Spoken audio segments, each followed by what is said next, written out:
안녕하세요. 사연 읽어주는 남녀입니다. 오늘도 와주셔서 감사드리며, 그럼 오늘의 사연 바로 시작하겠습니다. 안녕하세요. 얼마 전 무려 아들 둘을 이혼시킨 60대 여성입니다. 세상에 살다 보니 이런 일도 있네요. 아무리 10길 물속은 알아도 한 길 사람 속은 모른다지만요. 제가 당한 일은 해도 너무한 일이죠. 15년 전 애들 아버지를 이른 나이에 보내고 악착같이 벌어 새아이를 키웠습니다. 다행히 자식들이 효자라 누구 하나 속썩이는 일 없이 잘 자라주었어요. 애들 키워보겠다고 보험도 하고 식당도 하다가요. 동네 지인과 개업한 청소업체가 대박이 나서 좀 살만해졌습니다. 큰딸은 오랜 고시 생활을 하다 몇 년 전 노무사가 되었고, 둘째 아들은 치과의사가 되었습니다. 막내는 이름만 대면 알만한 굴지의 건설회사에 들어갔고요. 남편이 병상에 들어누웠던 기간이 길었어요. 그래서 애들 공부를 신경 써줘야 할 때부터 저는 한 것이 없습니다. 무엇이 되겠다, 무엇을 하고 싶다는 이야기도 나누어 본 적도 없고요. 큰딸이 무뚝뚝한 편인데요. 그래도 장녀 역할을 제대로 해줘서 저 대신에 남동생을 잘 돌본 덕이기도 합니다. 저보다 자기 누나를 더 무서워하고 함부로 이야기도 못할 정도니까 큰딸의 부모 역할을 한 것이죠. 그래서 항상 큰딸에게 참 고마웠습니다. 남들이 보면 큰딸이 시집을 못 간 것이 흠이라면 흠이지만요. 저는 한 번도 결혼을 독촉한 적도 없습니다. 제가 악착같이 살았던 만큼 큰딸도 해야 할 일 이상을 하며 힘들게 살았으니까요. 몇 해 전 넌지시 자긴 어쩌면 결혼 안 하고 내내 혼자 살지도 모르겠다는 말을 한 적이 있어요. 그래서 전 괜찮은 사람이 없으면 혼자 살아도 된다고 했습니다. 옛날이야 결혼 못하면 손가락질 받는 세상이라지만 지금은 세상이 많이 바뀌었으니까요. 혼자 늙어갈 것이 조금 걱정은 되지만 자기 능력이 되니 크게 걱정도 없었고요. 바람이라면 더는 큰딸이 걱정할 만한 일 없이 자기 자신한테만 집중하고 살았으면 하는 것뿐이었습니다. 그런데 이번에 또 큰딸 덕을 크게 봤네요. 큰딸이 그렇게 결단력 있게 나서주지 않았더라면 속수무책으로 당하고 말았을 겁니다. 집에 사람이 잘못 들어오면 집안이 주저앉는다는 말이 우리 집 일이 될 줄 누가 알았겠나요? 얼굴도 예뻐 보는 사람마다 연예인이 아니냐고 칭찬에 마다않던 첫째 며느리를 저는 복덩이라고 했습니다. 무뚝뚝한 큰딸과 달리 사근사근하고 애교 있는 며느리를 보고 딸 키우는 재미가 이런 것이겠구나 했어요. 큰딸이 어버이날이나 명절에 큰돈을 보내 기쁘게 한다면 며느리는 직접 저를 데리고 다니며 즐겁게 해줬어요. 효도의 방식이 전혀 다른 딸과 며느리가 있으니 제가 얼마나 좋았겠어요. 너무 고마운 마음에 첫째 며느리 생일에 제가 모아놓은 돈으로 목걸이 하나를 해줬습니다. 내가 너를 며느리가 아니라 앞으로 딸이라 생각하겠다면서요. 나는 내 딸이 어렵고 귀해 설거지도 안 시켰어요. 그래서 집에 온 며느리 부려먹은 적도 한 번도 없습니다. 그런 며느리한테 뒤통수를 맞았으니 그 마음이 어떨지 짐작이 되시나요? 어느 날인가 첫째 아들이 저를 찾아와 결혼하고 싶은 여자가 있다고 하더라고요. 아들은 한 번씩 저를 불러 밖에서 제가 좋아하는 음식을 사주곤 했는데 그날도 그런 날이었어요. 오랜만에 아들이랑 데이트 가는 날이라고 동업하는 친구로부터 받은 스카프 예쁘게 말고 갔던 날이었죠. 애들 데리고 한 번씩 외식했던 아구찜 가게에서 만나 밥을 먹던 도중에 그런 소리를 했어요. 여태껏 여자친구가 있냐 물어도 있어도 없다고 하던 놈이 갑자기 결혼 이야기를 꺼내니 정말 깜짝 놀랐죠. 내심 자기 일도 잘하고 있으니 이제 결혼만 하면 되겠다 생각은 했거든요. 그래도 행여 아들이 부담스러울까봐 말도 못 꺼냈었어요. 근데 때마침 너무 늦지도 않게 결혼하고 싶은 사람이 있다고 하니 얼마나 반가웠는데요. 그래? 언제 한번 데려와봐. 엄마는 누구든 네가 좋다면 환영이야. 정말? 그럼 너랑 살 사람이니 네 마음에 들면 됐지. 엄마는 네 안목 믿어. 그러면 다행인데 엄마가 조금 마음에 안 들어 할지도 몰라. 왜? 무슨 문제 있어? 나이가 많아? 아니야. 나이는 나보다 2살 어리고 예뻐. 친구들은 사진 보고 부러워 난리지. 근데 왜? 그게 그 사람이 부모님이 안 계셔. 어렸을 때 화재로 돌아가셨대. 뭐? 저는 아들 말을 듣고 아들을 크게 나무랐습니다. 부모님이 안 계신 게 어디 흠인가요? 저도 아버지 일찍여이고 자랐어요. 사고로 부모가 돌아가신 아이라고 해서 걱정했다니 그러면 안 된다고 했습니다. 하지만 말은 그렇게 했어도 아들 마음도 알죠. 보통 부모가 없는 아이와 결혼한다고 하면 부모로서 걱정되는 건 당연하니까요. 하지만 그 아이는 사고 후에 이모 밑에서 자랐다고 하더라고요. 어렸을 때부터 피아노를 치면서 대학까지 갔다고 해요. 부모님이 남긴 재산도 있어서 이모가 아이가 하고 싶은 걸 막지 않았다고 합니다. 그래서 아들에게 네가 생각했을 때 흠이 부모 하나 없는 거라면 그건 흠도 아니라고 했죠. 아들이 무척 고마워하더라고요. 사실 아들이 프로포즈까지 했는데 그쪽에서 거절한 모양이에요. 아무래도 아들이 직업도 그렇고 인물도 뭐 하나 빠지진 않아요. 아들이 빼어나게 잘생긴 건 아니지만 제 눈에는 TV 속 연예인보다 더 멋있었고요. 그러다 보니 상대방이 우리 아들과 자신이 너무 차이 난다고 생각해 거절했나 봐요. 너도 아버지 없이 잘 자랐지 않니? 부모 없다고 다 막 크는 거 아니다. 이모 밑에 자라서 자기가 가진 재주로 대학까지 갔으면 잘 큰 거야. 일단 데려와 봐. 그렇게 이야기하고 나니 속이 다 후련하더라고요. 참 별것도 아닌 걸로 아들이 얼마나 속을 끓였겠어요. 그걸 생각하니 대견하면서도 마음이 안 좋더라고요. 상대방이 그렇게 나오니 아들도 그런가 싶어 저한테 면목이 없다고 느꼈겠죠. 제 말에 아들이 곧장 말자리를 잡아 그 아이를 데려왔어요. 예쁘다 하기에 제 눈에 안경이 아닌가 싶은 마음도 있었는데 정말 깜짝 놀랐습니다.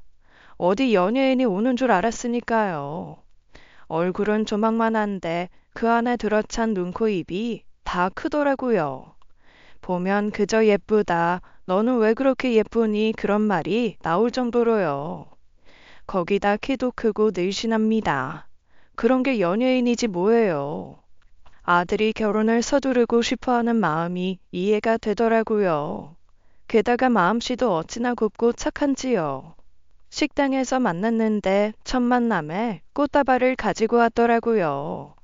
어버이날에 받는 카네이션 말고는 꽃을 받아본 적이 없는데 예쁜 꽃을 하나를 안겨주니 너무 좋더라고요.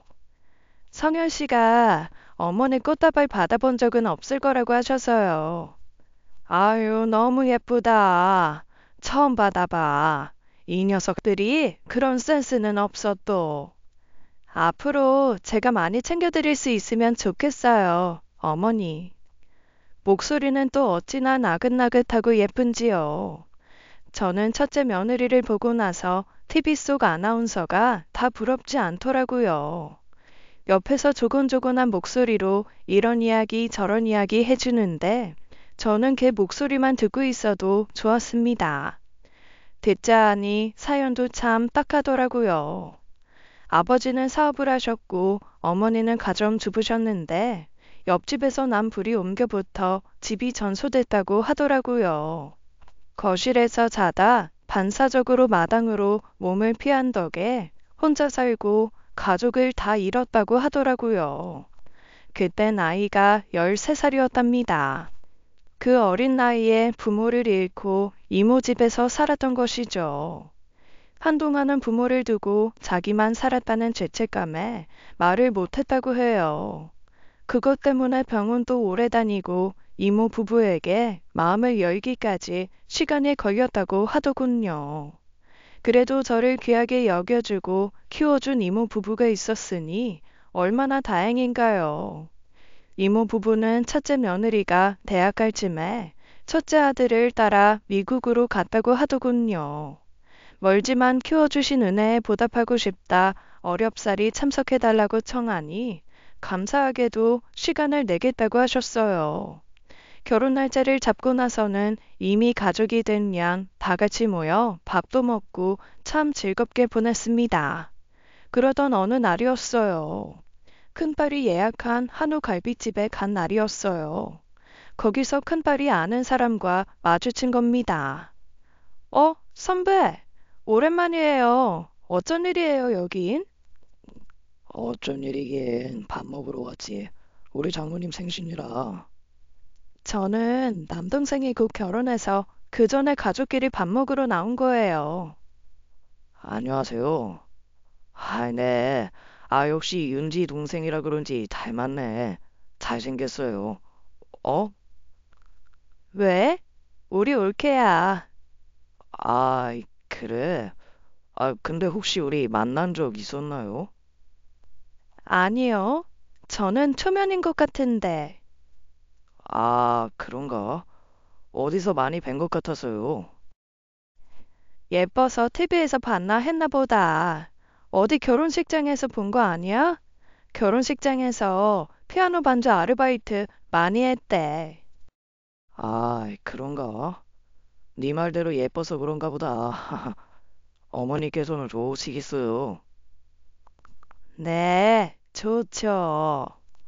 아무튼 다들 식사 맛있게 하세요. 간다 윤지야. 그 후에 아들이 첫째 며느리에게 아는 사람이냐고 물었어요. 하지만 첫째 며느리는 웃으며 고개를 저었죠. 그 일은 금세 잊어버렸는데 어느 날 갑자기 큰딸에게서 전화가 온 거예요. 엄마, 성년의 결혼식 좀 더 미룰 순 없나? 그게 무슨 말이니 갑자기? 날 잡아서 예식장 계약 다 했다더라. 걔는 왜 그렇게 서두르는 거야? 놓치기 싫어서 그렇지. 애를 봐라. 어디 남자애들이 가만히 두게 생겼든? 나는 그래도 한 1년은 더 보고 했으면 좋겠는데. 왜? 너도 그날 애 보고 괜찮은 것 같다고 했잖아. 뭐가 마음에 안 들어? 그건 아닌데, 그냥 좀 그래. 너무 급하게 결혼하려고 하는 것도 그렇고, 시간 들여 겪어봐서 안 좋을 건 없잖아. 애가 제대로 된 가족이 없이 자라서 그런지 결혼을 하려거든 얼른 하고 싶은 모양이더라. 나도 그게 마음이 편하고, 아무리 잘 먹여주고 키워줬다 한들 얼마나 외로웠겠니. 나도 전에 결혼은 좀 이르지 않냐 했다만 쇠불도 당김에 빼랬다고 결혼하고 싶은 마음 들었을 때 하고 싶다더라. 큰딸은 워낙 신중하고 생각이 깊은 편이라 어떤 문제를 결정할 때 시간을 오래 들이는 경향이 있어요. 그래서 살면서 실패를 해본 적도 없고 제 동생이 섣부르게 결혼하는 것 같아 걱정됐던 거죠. 결혼 문제가 아니라면 직접 이야기했겠지만 아무래도 결혼 문제라서 동생에게도 말하기가 어려웠던 모양입니다. 저는 늘 큰딸의 의견을 따랐지만 자기 가정을 꾸리는 것만큼은 아들에게 맡기고 싶었어요. 결국 순탄하게 결혼식까지 올리게 됐습니다. 첫째 며느리는 참 한결같았습니다. 결혼 전이나 후나 저나 아들을 대하는 데에서도 다름이 없더라고요. 저렇게 자라 부모가 없는 건 흠도 아닌데 제 아들보다 더 좋은 집에 시집 갈 수도 있었을 텐데 하는 마음도 있었죠. 아들을 결혼시키니 좋은 것은 다 같이 모이는 날이 많아졌다는 겁니다. 그전에는 이런저런 이유로 어버이날도 형제가 제각각이었거든요.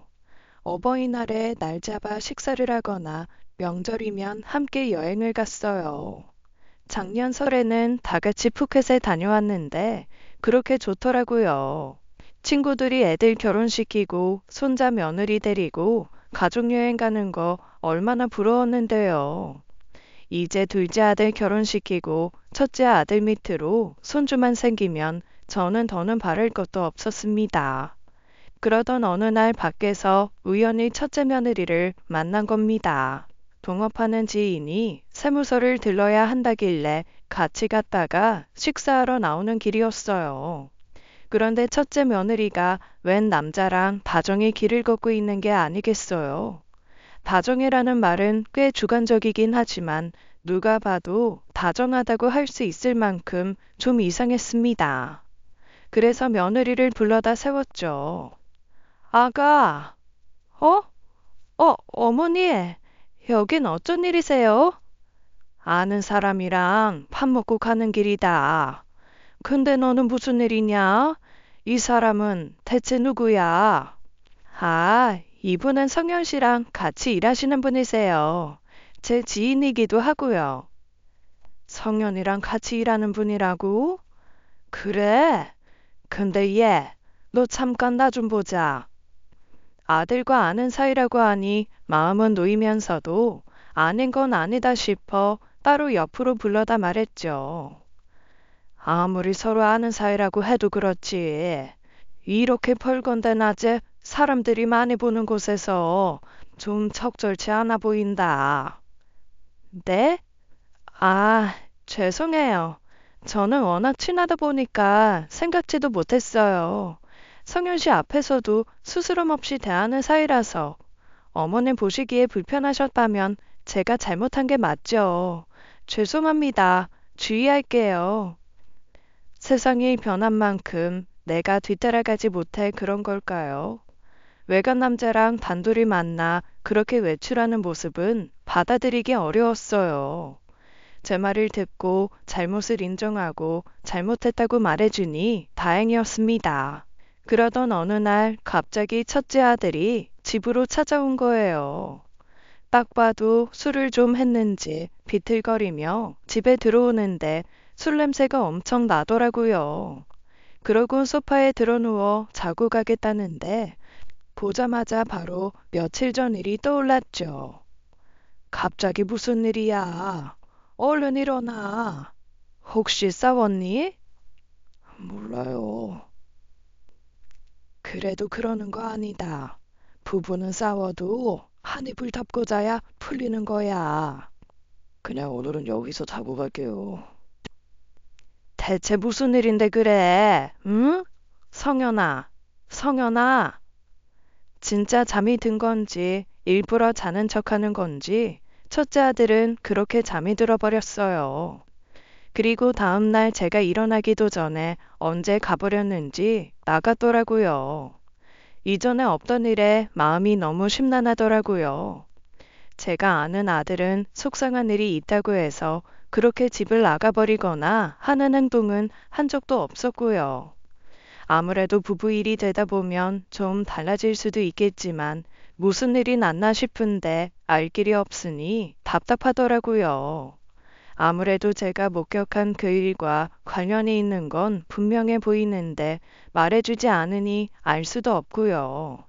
그래서 결국 큰딸에게 첫째 아들이 집에 와서 자고 갔는데 아무래도 며느리랑 싸운 것 같다고 이야기를 했어요. 오래전부터 일이 있으면 그렇게 큰딸과 상의를 하던 버릇이 있어 그리 깊이 생각지 못하고 한 행동이긴 했죠. 큰딸은 부부가 좀 싸울 수도 있는 건데 너무 신경 쓰지 말라고 하더라고요. 근데 아무래도 동생이 집을 나와 잘 정도면 보통 일은 아니다 싶었는지 동생을 만나 알아봤나 봐요. 엄마, 일단 화해는 한 것 같아. 성현이 말로는 그래. 그래? 그건 다행이다만. 대체 무슨 일이라니? 아유, 그러게. 내가 좀 이따가 하라고 했는데. 성현이가 자기 동료 의사랑 올케 사이를 의심했나 봐. 어? 그게 대체 무슨 말이야? 같은 병원에서 일하는 동료 의사가 있는데 알고 보니 올케랑 알던 사이였나 보더라고. 성현이 말로는 올케 친구랑 사귀었던 사이로 만난 적은 없고 얼굴만 알던 사이래. 근데 그 의사가 전 여친이랑 좀 다시 잘해보고 싶어서 올케한테 좀 부탁을 했던 거지. 아, 그랬구나. 성현이가 둘이 바람이라도 났나 싶었던 거고? 어, 올케도 올케야. 그런 일이 있으면 자기 남편이랑 일단 이야기를 했어야지. 말로는 그 동료 의사가 말하지 말아달라고 부탁해서 몰래 만난 거라는데, 그래도 그건 아니다고 했어. 신우질이라고 욕할지도 모르겠지만, 성현이도 그런 일로 싸워서 엄마 걱정시키지 말라고 해줬어. 나이도 먹은 것들이 왜 그러는지 몰라. 그래도 속상하면 그럴 수가 있지. 그래도 잘 풀렸다니 다행이다. 그때 며느리랑 만났던 그 남자인 모양이더라고요. 그때 제가 봤던 그 남자가 아들과 같은 병원에서 일하는 동료 의사였고, 며느리는 그 부탁을 들어주려 만난 거죠. 그렇게 일이 넘어가는 줄 알았는데, 그로부터 며칠 후에 며느리가 찾아왔어요. 아들이랑 놀러 갔다가 그 지역 유명한 빵집에서 사온 빵이라며 가져다 주면서요. 마음이 예뻐 같이 차를 마시는데 갑자기 그러더라고요. 어머니, 형님한테 이야기 들으셨죠? 응? 아유, 아니다. 별일도 아니었다면서. 나는 그날 성현이가 대뜸 술에 취해서 찾아왔길래 좀 걱정했던 거야. 네, 별일 아니었는데 성현 씨가 오해하고 제 말도 듣지도 않고 나가버리는 바람에 좀 곤란했었어요. 다행히 오해는 풀렸지만요. 그래, 같이 살다 보면 그런 일이 있을 수도 있지. 근데요, 어머니, 앞으로는 그런 이야기 형님한테 하지 않으셨으면 좋겠어요. 뭐라고? 형님 성격 아시잖아요. 얼마나 칼 같고 단호한지. 저희 부부 불러다가 아무리 싸웠대도 술에 취해서 어머님 집에 찾아가는 거 아니라고 엄청나게 혼내셨어요. 그 사람한테 자초지 좀 들으시곤 저한테도 엄청 화내셨고요. 아, 그랬구나. 근데 아가, 그럼 애초에 그럴 일을 안 만들면 되는 거 아니냐? 네? 네가 행동거지를 제대로 하고 성현이가 오해할 일을 안 만들면 너나 윤지가 얼굴 붉힐 일이 뭐가 있겠어. 어머니, 그래도 이건 부부간의 일이잖아요. 그러니까 말이다. 부부간의 일인데 왜 부부 밖의 사람들이 알게 하느냔 말이야. 그리고 이런 일이 생기면 나도 자식들 찾아 상의를 할 수 있는 거지. 뭘 하라 하지 말아라 하는 거냐? 이 상황에서 네가 나한테 연락할 일이라면 다시는 그렇게 심려 끼치는 일 없겠다. 죄송하다. 해야 맞는 거다. 네, 알겠습니다. 며느리가 그런 모습을 보인 건 또 처음이라 당황스럽긴 했지만 큰딸이 세게 나오긴 했나 봅니다. 불러서 얼마나 냉정하게 굴었으면 안 그러던 애가 저렇게까지 나오나 싶기도 했고요. 그렇다고 마치 그게 제 탓인 것처럼 저한테 이야기라니 저도 당황스럽죠. 애초에 부부 사이 일이 밖에 새어나가지 않도록 부부가 알아서 처리했으면 되는 일을요. 그렇다고 부부싸움하고 술 마시고 찾아온 아들을 모른 채 하는 것도 이상하지 않습니까? 그런데 황당하게 다시는 싸워서 내 걱정시키는 일 없을 거라고 하더니 얼마 뒤에 또 첫째 아들이 집에 찾아온 거예요. 그것도 짐을 싸들고 왔더라고요. 너무 화가 나서 애 등짝을 때리면서 야단쳤습니다. 부부 사이에서의 일은 둘이 알아서 해야지 번번이 싸울 때마다 집에 오는 거 부끄럽지도 않냐고요. 아들은 할 말은 없는지 입을 꾹 다물었는데 그래도 집에 갈 생각을 안 했어요. 나 머리 식힐 때까지만 있을게요. 아이, 조금만 봐줘요. 무슨 일인데 그래? 그냥, 엄마, 누나 말대로 좀 이따가 결혼할 걸 그랬나 봐요. 왜? 새아가가 무슨 사고라도 쳤어? 사고를 치면 수습이라도 하지. 이건 뭐 수습할 것도 아니고 그냥 좀 배신감이 들어요. 뭐? 배신감? 대체 무슨 일이길래 그래? 아들이 입을 열지도 않는데 그렇다고 계속 두고 볼 수만도 없었어요. 이도 저도 못하는 사이 갑자기 며느리가 왔습니다. 집에 오자마자 다짜고짜 제 앞에 무릎을 꿇기에 아, 이건 보통 일이 아니구나 했어요. 며느리는 울면서 잘못했다 하더라고요. 어머니, 이런 일로 걱정 끼치는 일 다시는 없을 거라고 했는데 이렇게 돼서 너무 죄송해요. 대체 무슨 일인데 그래, 응? 실은 제가 거짓말했어요. 거짓말? 저 실은 대학 안 나왔어요. 부모님 잘 사셨던 거 아니고 사망보험금도 없어서 이모네 얹혀서 어렵게 자랐어요.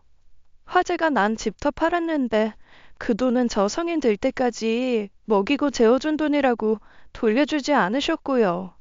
결혼식도 제가 왕복 비행기랑 호텔비 내겠다고 사정사정해서 오신 거예요. 뭐? 아이 세상에. 피아노 너무 하고 싶었는데 형편이 안 돼서 못했고요. 안 그래도 가진 것도 없고 부모도 없는데 대학도 안 나왔다고 하면 성현 씨랑 차이 나는 결혼이라고 허락해주지 않으실까봐 거짓말했어요. 죄송해요. 너무 죄송해요, 어머니. 알고 보니 전말은 이랬습니다. 실은 고등학교 졸업 후에 이모네는 며느리를 버리듯 두고 떠나버렸고 혼자 남아 아르바이트를 하며 살았대요. 피아노에 한이 있어 돈을 벌어 피아노 학원에 다니며 공부했고요. 그러다 운 좋게 동네 피아노 학원에서 초등학생을 대상으로 강사로 일을 했답니다. 친구와 함께 놀다 길거리 피아노 연주를 하게 됐는데 그 모습을 보고 제 아들이 반해 쫓아다닌 거였어요. 며느리도 제 아들 첫인상이 좋아 만나보려고 했는데 직업이 의사라고 하니 덜컥 겁이 나더랍니다. 어차피 결혼까지는 힘들 것 같았는데 사귄 지 얼마 되지 않아 프로포즈까지 받으니 잡아야겠다는 생각이 들더래요. 그래서 거짓말을 했답니다. 언젠가 걸릴지 모른다는 생각으로 불안해 살았는데 아들 동창회 갔다가 같은 학교 나온 지인이 있어 들켰나 봐요. 아들은 단순히 속았다는 사실에 배신감도 있었지만 창피함도 있었던 거예요. 동창회에서 알고 보니 자기 아내가 학력을 속이고 결혼했다는 사실이 밝혀졌으니 오죽했을까요? 남의 일이라면 며느리 처지도 이해하고 싶었겠지만 제 아들 일이 되니 저도 뭐라 할 말이 없더라고요. 아무리 그랬다고 한들 시어머니와 자기 남편을 속이면서까지 그런 결혼을 하고 싶었냐고요. 며느리가 대학을 나오지 않았다고 해도 결혼을 시켰을 거냐고 묻는다면 저는 결국 시켰을 거라고 할 수 있습니다. 아들에게 말했듯이 아들만 괜찮으면 저는 괜찮았을 거예요. 학력을 속인 것과 대학을 나오지 않았다는 것 둘 중에 잘못을 고르자면 당연히 학력을 속인 것이죠. 그러니까 며느리가 생각이 짧았던 겁니다. 결국 큰딸과 둘째 아들도 알게 되었고 집에 며느리 없이 형제들이 모였죠. 지금 네가 생각했을 때 가장 문제가 되는 게 뭔데? 글쎄, 이제 학교 사람들은 다 알았으니 동창회는 어떻게 가나 싶고 동기만 피해서 될 일이 아닌데 조만간 병원에도 다 소문이 나면 일은 어떻게 해야 하나 그런 거. 아직도 정신 못 차렸네.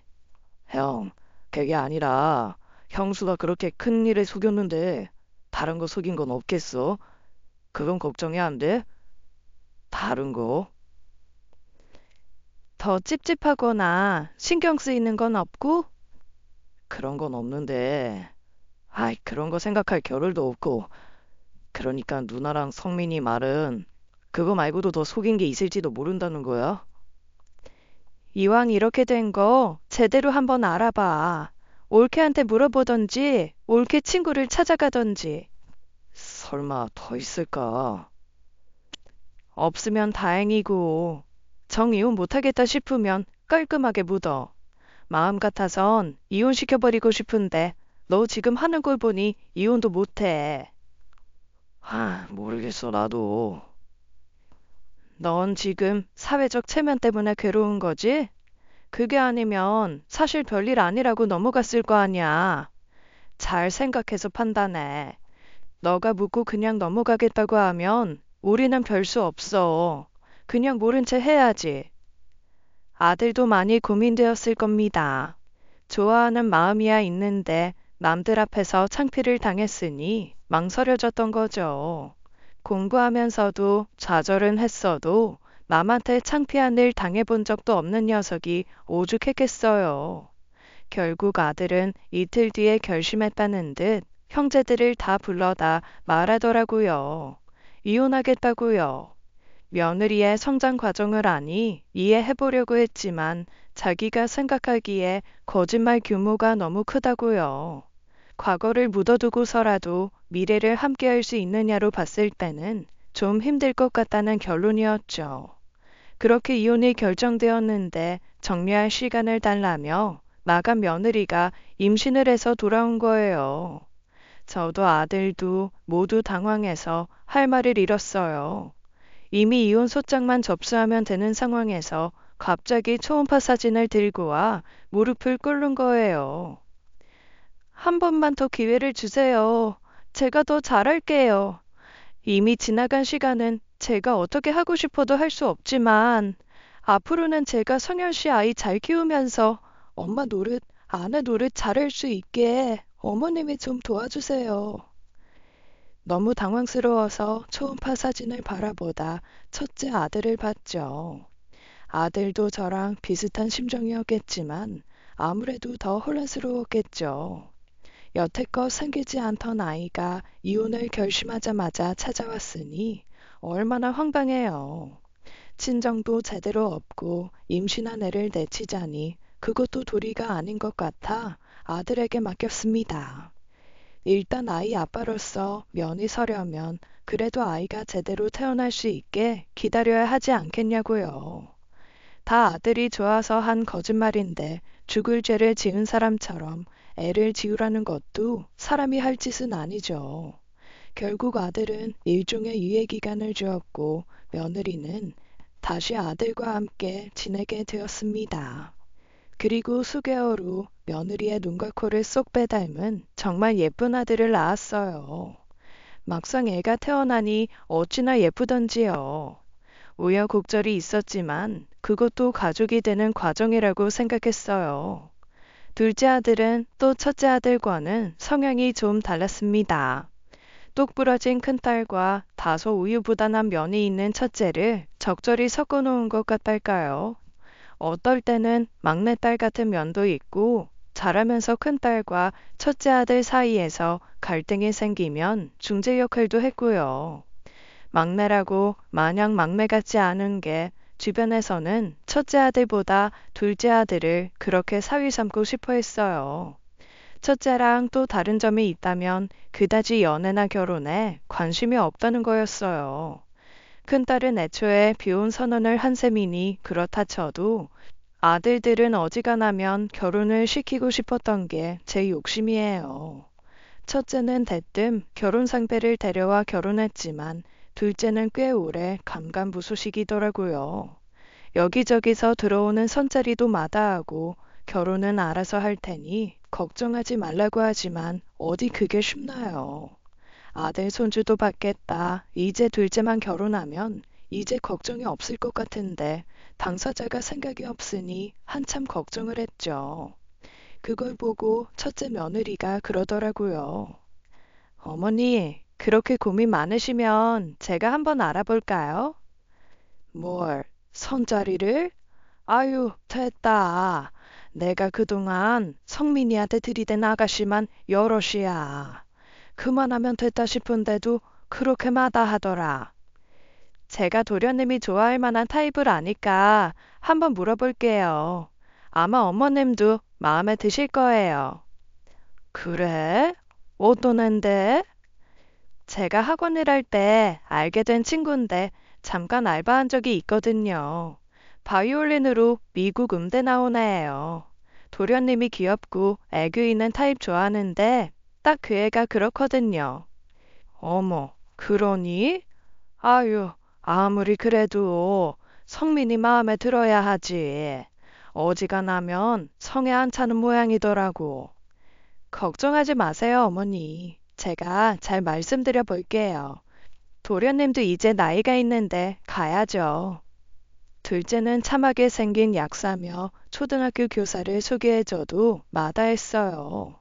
직업이 상관없으면 네 형처럼 얼굴 예쁜 여자라도 찾아보라고 사진을 내밀어도 싫다고 하고요. 한편으론 제 형수가 워낙 미모가 뛰어나니 어지간해선 성에 안 차나 싶기도 했어요. 저는 첫째나 둘째나 이성상이 비슷하다고 생각하기도 했거든요. 그도 그럴 것이 그 일이 있기 전에는 자기 형수를 그렇게 잘 따랐어요. 그런 걸 보면서 자기 형수만한 여자 찾으려면 아무래도 결혼하기 힘들 텐데 싶기도 했고요. 그 와중에 첫째 며느리가 소개해주면 뭐가 달라지려나 했죠. 그런데 며느리가 소개해준 그 아이가 썩 마음에 들었는지 둘째 아들은 얼마 지나지 않아 둘이 만난다고 하더라고요. 그거 봐요, 어머니. 제가 잘 만날 거라고 했죠? 딱 보니까 둘이 잘 어울리겠더라고요. 그러게 말이다. 정말 다행이지 뭐냐. 네가 고생했다, 아가. 제가 뭘요. 둘이 잘 맞아서 그런 거죠. 그래도 첫째가 나서준 덕분에 얼마나 다행인지요. 혹시나 헤어지면 어쩌나 싶은 마음도 있었지만 둘이 잘 만나 결혼까지 갔으니 인연은 인연인 거죠. 둘째 며느리는 첫째 며느리 말대로 귀염상이더라고요. 첫째 며느리 인물이 워낙 좋다 보니 사실 누굴 데려왔어도 비교하긴 어려웠을 거예요. 하지만 둘째 며느리도 어디 가서 빠진다고 하기도 어려울 만큼 참 귀엽고 어려 보이더라고요. 아무리 내 배 아파 낳은 자식도 속은 알 수 없다더니 딱 그랬어요. 둘째가 저런 스타일을 좋아했구나 했고요. 어른 어려워하지도 않고 제 앞에서도 자기 남편 챙길 줄 아니 저는 또 그게 보기 좋더라고요. 게다가 결혼한 지 얼마 안 돼 임신까지 해서 집안의 겹경사였죠. 그렇게 둘째 며느리도 예쁜 딸을 낳은 후 어느 날 벼랑간 큰아들의 전화에 다시 먹구름이 드리워지기 시작했습니다. 엄마, 혹시 집사람이랑 성민이 왔어요? 큰애기랑 성민이 말이냐? 안 왔는데? 네 저랑 성민이를 왜 여기서 찾아? 아씨, 알았어요. 무슨 일이냐니까. 아니야, 아무것도. 일단 알았어. 신경 쓰지 마요. 난데없이 자기 마누라랑 둘째를 왜 우리 집에서 찾는지는 모를 일이었죠. 그렇게 전화를 끊어버리는 통에 뭐라 더 물을 수도 없었어요. 그땐 그냥 서로 만나기로 했나 보다 대수롭지 않게 생각했는데 며칠 뒤 성민이가 온 겁니다. 그것도 어디서 얻어 터졌는지 입이 다 쥐어 터져 있는 채로요. 아이고, 이게 무슨 일이야? 누구한테 맞은 거야? 아이, 몰라. 별일 아니에요. 대체 누가 이랬냐니까? 아씨, 이 형이. 뭐? 성현이가? 갑자기 성현이가 너를 왜 때려? 형이 좀 오해를 해서 그래요. 이 얼굴로 집에 들어가기 뭐해서 여기로 왔어요. 얘 성민아, 네 형이 화가 난다고 해서 그렇게 주먹질하는 그런 사람이야? 오해 좀 있다고. 대뜸 주먹부터 쓰는 애가 아니잖아. 아이, 그냥 이후 며칠 형수를 좀 만났는데, 큰애기를? 네가 큰애기를 왜? 아이, 뭐 그냥 물어보고 싶은 것도 있고, 아이, 몰라요. 그냥 형이 오해한 거야. 대체 어떤 오해를 했길래 동생 얼굴을 이렇게 만들어? 아, 왜 자꾸 형수를 몰래 만나냐, 뭐 그런 거지. 아, 형 이상해요. 결혼하더니 좀 이상해졌어. 내가 무슨 형수한테 딴맘 있기라도 한 것처럼. 뭐? 그게 무슨 말이야? 대체 너는 왜 큰애기를 따로 만나? 동생이 형아네를 만날 일이 뭐가 있다고? 말했잖아요. 뭐 물어볼 게 있었는데 형 앞에서 물어보긴 좀 그렇고 나도 내 사정이 있었어요. 말하기 힘들어서 그렇지. 나라고 뒤에서 형수 몰래 만나는 게 편했겠냐고요. 아무리 그래도 그렇지. 가족이라 더 조심해야 하는 부분도 있는 거다. 네 형이 그렇게 이유도 없이 의심하고 주먹질하진 않았을 거 아니야. 뭐야, 엄마도 나 의심해요? 그런 거 아니라고 했잖아. 아이, 나 좀 봐줘요. 안 그래도 머리가 복잡하고 심란해. 작은 애한테는 뭐라고 하고 왔어? 아니 어떻게 된 게 이것들이 하나같이 문제 있으면 집을 찾아와? 집 찾아와서 다행이지. 엄한 길로 새는 것보다 엄마도 집사람도 이게 더 낫지 않겠어요?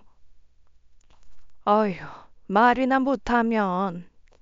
둘째 녀석도 나름대로 말하기 힘든 고충이 있는 것 같았지만 그래도 그런 문제가 있음 형제가 대화로 풀어야죠. 다 커서 30이 넘은 녀석들이 주먹질이 웬 말입니까? 누가 잘못을 했든 때린 쪽도 내 자식, 맞은 쪽도 내 자식이면 마음이 두 배로 아파요. 뭘 어떻게 힘을 실어 때렸길래 입술이 저렇게 쥐어 터졌는지 한 소리 하고 싶었는데 둘째가 하지 말라더라고요. 제 마누라 보기 힘들다고 집에 안 들어간다더니 다음 날이 되니 아주 시뻘겋게 붓고 멍이 들어 더 심해졌습니다. 어떻게 집에 들어가려나 했더니 마음의 정리가 됐으니 솔직하게 말하겠다고 하더라고요.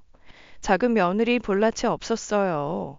맞은 쪽도 때린 쪽도 내 아들이라지만 때린 쪽의 어머니가 저 아닙니까?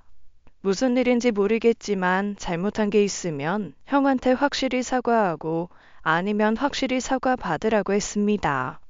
둘째는 듣는 둥 마는 둥 하며 가더니만 그 뒤로는 잠잠했어요. 어렸을 때도 하지 않던 주먹질을 하며 싸우다니요. 자식들은 30년이든 40년이든 아무리 키워봤자 똑같나 봅니다.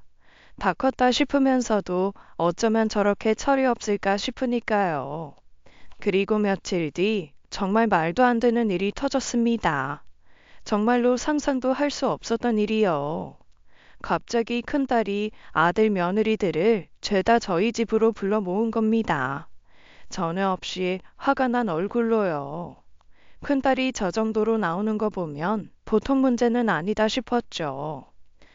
누가 말할래? 성현이 네가 말할래?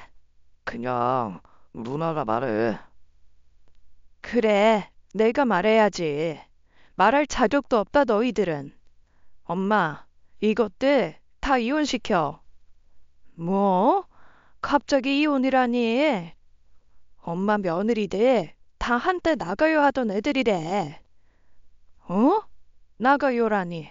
그게 무슨 말이야? 결혼 전까지 업소 나가서 남자랑 붙어먹고 술 때리면서 몸 풀던 애들이라고. 뭐? 저는 그 순간 머리가 팽 돌아 눈앞이 깜깜해졌습니다. 몸이 휘청 돌아 쓰러질 뻔한 것을 큰딸이 잡아 간신히 몸을 일으켰죠. 큰딸이 하는 말이 거짓이라면 뭐라고 변명이라도 해야 할 텐데 이것들이 다 꿀먹은 벙어리처럼 있는 겁니다. 알고 보니요. 자기 마누라한테 문제가 있나 싶다고 생각한 건 둘째였답니다.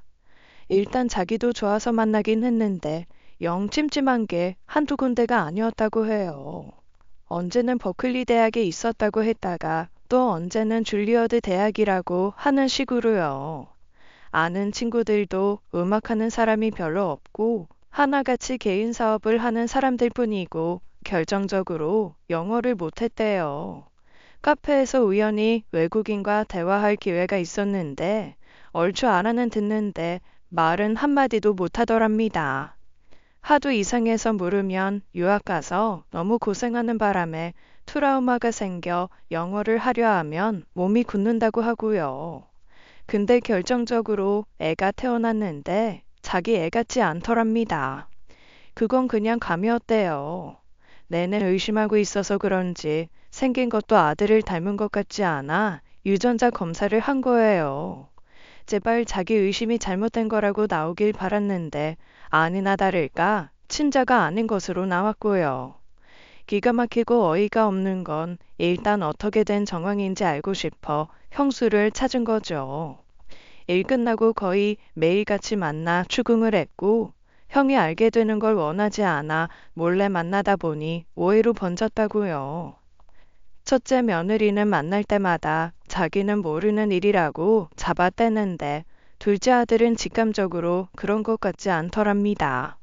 결국 자기 누나를 찾아간 거죠. 큰딸은 둘째 아들의 말을 듣고 일리가 있다 싶어 그때부터 사람을 붙여 조사했대요. 둘째 며느리가 나왔다던 학교에 둘째 며느리의 입학 사실이 없었고요. 거기다 상견례를 했던 사돈들도 전부 고용된 사람이라는 것을 알아낸 겁니다. 어처구니가 없어 불러다 다그치는 과정에서 둘째 며느리가 하는 말이 가관이었대요. 왜 나만 가지고 그래요? 뭐 저만 그런 줄 알아요?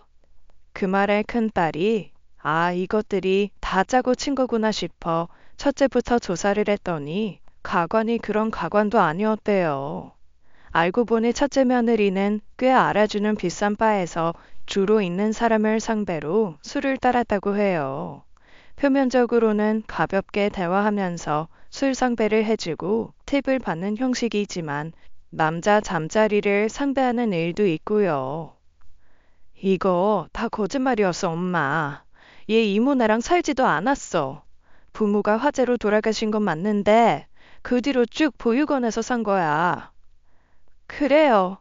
이모랑 살았다는 건 거짓말인데 저 한 번도 2차 간 적 없어요. 제가 일했던 곳은 그냥 순전히 말상대만 하면 되는 거였다고요. 이게 아직도 할 말이 많은가 보네. 그럼 시우는 네? 그럼 시우는 누구 아들인데? 네? 형님, 그게 무슨 말이에요? 당연히 시우는 이 사람 아들이죠. 뻔뻔한 게 어디서 덜 떨어진 내 동생 꼬셔가지고. 엄마, 성현이 이거 순 헛똑똑이야. 공부시켜서 치과 의사 만들어 놓으면 뭐해? 업소 다니던 애한테 속아서 결혼한 것도 모자라. 이 새끼 완전 뻐꾸기였어. 이거 봐. 큰딸이 제게 건넨 건 유전자 검사 결과지였습니다. 그러니까 그 결과지에 따르면 첫째 아들 손주도 제 아들의 자식이 아니었어요. 저는 대체 이게 어떻게 돌아가는 일인지 제 눈앞에서 벌어지는 일인데도 모르겠더라고요. 그러니까 지금 첫째네 시우도 둘째네 은서도 애들 친자식이 아니란 말이야? 내 친손주들이 아니라고? 이것들 다 짜고 우리 집에 기어 들어온 거야. 들어와서 보니 형제가 덜 떨어졌다 싶었는지 둘째까지 끌어들인 거지. 어떻게 사람이 이래? 이거 완전히 사기 결혼이라고. 아니 지금 이게 대체 뭐냐? 큰애야, 네가 말해봐라. 이게 다 사실이냐? 이게 다 사실이냐고 묻잖아. 어차피 저 사람도 저 껍데기만 좋아한 거예요. 저 예쁘다는 이유로 다 괜찮다고 했던 사람은 저 사람이라고요. 뭐라고?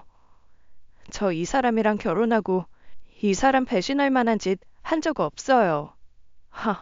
네 아들이 그 증거잖아. 어디서 거짓말을 해?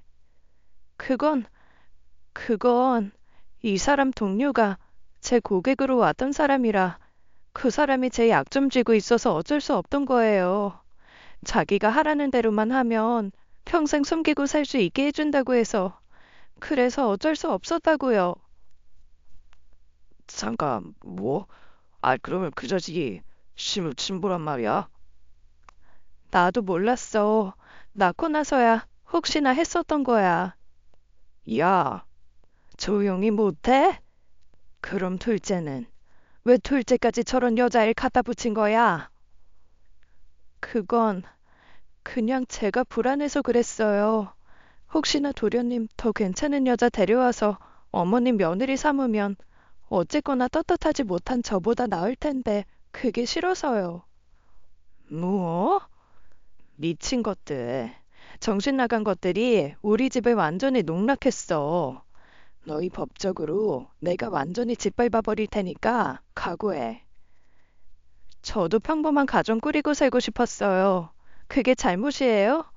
형님도요, 저 같은 상황이면 그렇게 했을 거예요. 가진 것도 아무것도 없고 배운 것도 없었다고요. 가진 거라곤 얼굴 좀 예쁘장한 거 말고 없는데 제가 뭘 어떻게 해요? 뭐? 이게 어딜 나를 갖다 붙여? 야, 세상 사람들이 힘들다고 다 자기 상황 탓하면서 너처럼 더럽게 살 것 같아? 형님은 제가 돼본 적이 없잖아요. 저는 그렇게 안 하면 사람답게 살기 힘들었단 말이에요. 좀 속아주면 어때서요? 좀 그냥 넘어가주면 어때서요? 이게? 저는 도저히 참지 못하고 뺨을 후려쳤습니다.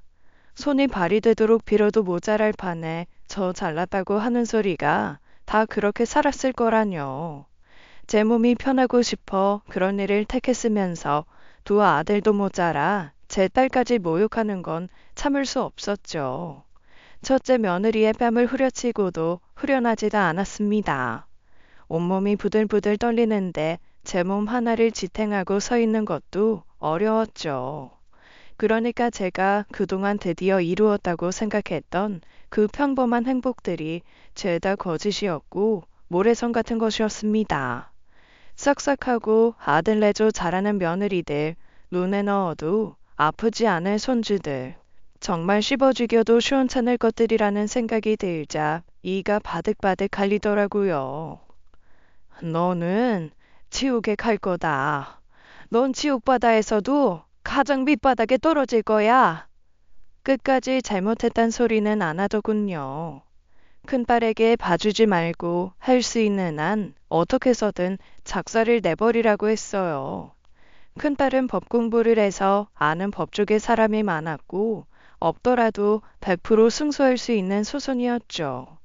사기죄, 혼인 무효소송, 손해배상 청구 등 할 수 있는 건 다 준비했다고 하더군요.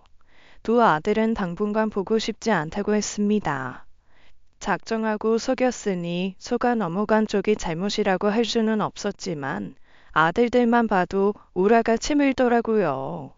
그나마 뭔가 이상하다 싶었다던 둘째는 그렇다 치고도요. 첫째가 그렇게 등신같이 여자한테 당할 줄은 몰랐습니다. 공부 말고는 제대로 아는 게 하나도 없던 거예요. 사기 결혼이었으니 위자료를 최대한으로 받아냈고 자식들 호적 문제까지 아주 엄청 바쁘고 복잡했습니다. 첫째 아들은 동료를 상대로 상간남 위자료 소송까지 했고 일은 그만뒀다고 하고요. 잘근잘근 씹어 죽여도 시원찮은데 다시 찾아와서 한다는 말이 한 번만 봐달랍니다. 잘못했다 한마디도 안 할 땐 언제고 말이에요. 어머니, 저 그 돈 갚을 능력 안 돼요. 애까지 있는데 그 돈 갚아서 어떻게 살아요? 한 번만 봐주세요. 잘못했어요. 이게 잘못했다. 그 한마디면 해결되는 일이냐? 그동안 몇 년을 우리 가족을 기만했냐? 양심이 있으면 말을 해봐라. 예, 나는 너를 딸처럼 생각한다고 했다. 그런데 이게 네 대답이냐? 형님이 이런 일 했대도 이러실 거예요? 딸처럼 생각하신다면서요.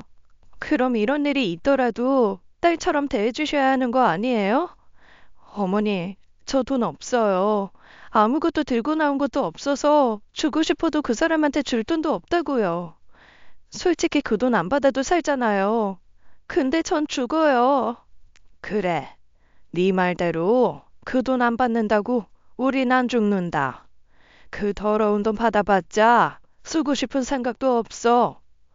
근데 그 돈이라도 안 받으면 우리는 대체 뭘로 보상을 받아야 하냐?